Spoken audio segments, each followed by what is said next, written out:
রাধে রাধে। ওম নমো ভগবতে বাসুদেবায়। ওম নমো ভগবতে বাসুদেবায়। ওম নমো ভগবতে বাসুদেবায়।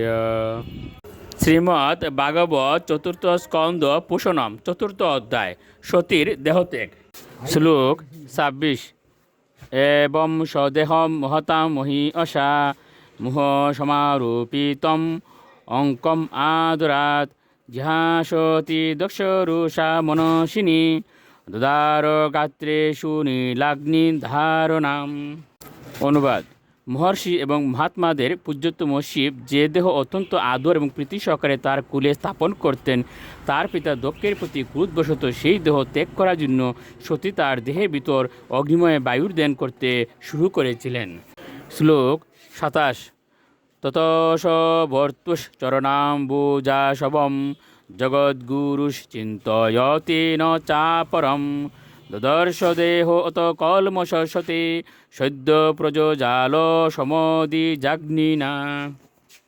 অনুবাদ: সতী তার চেতনাকে একাগ্রীভূত করে তার প্রতি জগৎগুরু শিবের পবিত্র চরণ কমলের ধ্যানে মগ্ন হয়েছিলেন।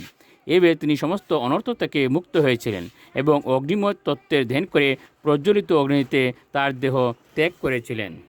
শ্লোক 28। তৎপুষতাম কে ভুবি চাদ্ভূতম মহৎ আহেতি বাদোষু মহান জায়ত অন্তঃপ্রিয়া দৈব তমস্য দেবী জহাব শুনকেন সতী প্রকুপিতা। অনুবাদ: সতী যখন ক্রোধবশে তার দেহ ত্যাগ করেছিলেন, তখন সমগ্র ব্রহ্মাণ্ড জুড়ে এক সুমহান আহা আহা রব সমুত্থিত হয়েছিল। সকলেই বলতে লাগলেন, হায়, পূজ্যতম দেবতা শিবের পত্নী সতী কেন এইভাবে দেহত্যাগ করলেন। শ্লোক 29। অহ অনাত্ম মহোদস্য পশ্যত প্রজাপতের্যৈষ চরাচরম প্রজা জহাব শূন্যদ বিমতাত্মজা সতী মনসেনি মানম বিষ্ণমর্হতি। অনুবাদ: এটি অত্যন্তের আশ্চর্যের বিষয় যে প্রজাপতি দক্ষ, যিনি সমস্ত জীবের পালনকর্তা, তিনি তার অতি সাধ্বী এবং মনস্বিনী কন্যা সতীর প্রতি এক অনাদর করেছিলেন যে তার সেই অবজ্ঞার ফলে তিনি দেহত্যাগ করেছেন। শ্লোক 30।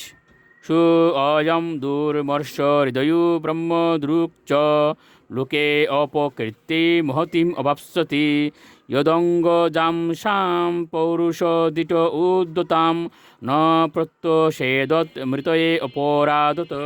অনুবাদ: দক্ষ এতই কঠোর হৃদয় যে তিনি ব্রাহ্মণ হওয়ার অযোগ্য।